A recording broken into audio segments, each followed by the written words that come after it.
Well, good evening. My name is Sam Biasline. Welcome to my YouTube channel.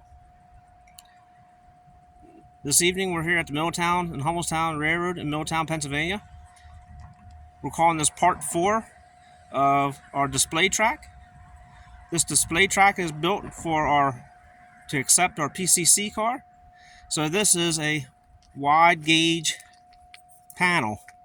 So we went through, if you look at the previous videos, went through and we set our line side rail on the panel, and then I had to go ahead and get the size from Philadelphia, what the track gauge is, Philadelphia, and the gauge is 62 inches and 1/4, just a quarter.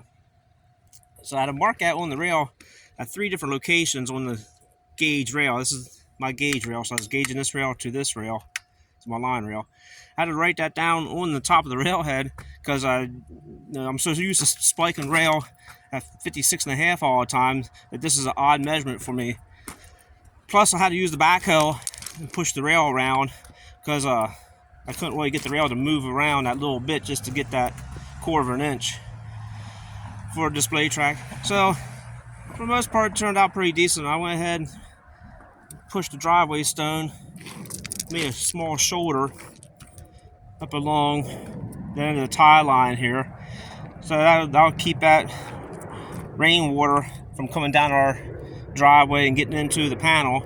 Now, one thing I did do is down here at the very end, I'm going to keep this stone area completely free, so that way the rainwater can come down and go through this area over to our new culvert that we put in last week. So something else to point out here, we had a whole bunch of these cut tie plates, modified tie plates. You can see they're modified, cut off the tail end of the tie plate. We had these in stock. The reason why we installed these here on the panel is that way we can always come back and add the third rail right here to make a standard gauge panel.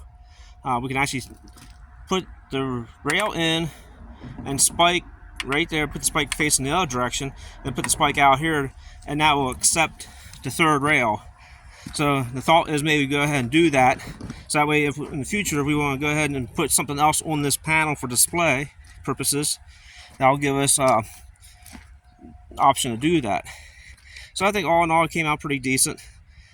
And then I went ahead and pulled the shoulder up on this side too, so the shoulder's all pulled up. So this pretty well wraps this project up for the most part. I do thank everybody for watching, and we'll see you guys on the next small project, and we'll go from there. All right, have a nice evening, what's left of it, and then enjoy your rest and your week, and we'll see you on the next go around. Have a good evening.